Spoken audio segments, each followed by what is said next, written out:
मैत्रिणींनो, आज आपण सावित्रीबाई फुले यांच्या जयंतीनिमित्त मी तुम्हाला दोन शब्द काही सांगते. सगळ्यांना माहीत असेलच, पण तरी सुद्धा मी दोन शब्द बोलते. सावित्रीबाई फुले यांचा जन्म 3 जानेवारी 1831 नायगाव सातारा इथे जन्म झाला. त्याच्यानंतर 9व्या वर्षी त्यांचा महात्मा ज्योतिराव फुले यांच्यासोबत विवाह झाला. त्यांच्या जोडीने काही वर्षांनी त्यांनी 1848 मध्ये पुण्यातील भिले या वाड्यात मुलींसाठी पहिली शाळा सुरू केली. त्यांच्या समाज सुधारणा म्हणजे त्यांनी पहिली शाळा सुरू केली. त्यानंतर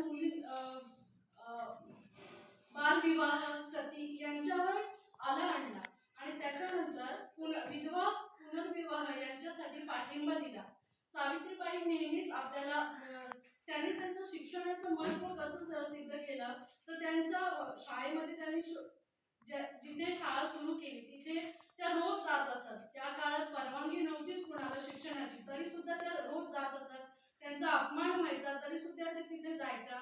त्यानंतर त्यांनी समाज सुधारणा म्हणून पहिल्या त्या स्वतः शिक्षक झाल्या आणि नंतर मग मुलींना शिकवण्याची सुरुवात केली. मुलींना शिकवण्यामागे कारण एकच, त्यांना असं नेहमी वाटायचं की आपण जे शिकवल्याने किंवा मुली शिकल्यानंतर समाजात हळूहळू बदल घडला आणि ते झालं. आपण सगळ्यांनी सुद्धा त्यांच्याच विचारांवर चालत जाऊया अशी मी इच्छा व्यक्त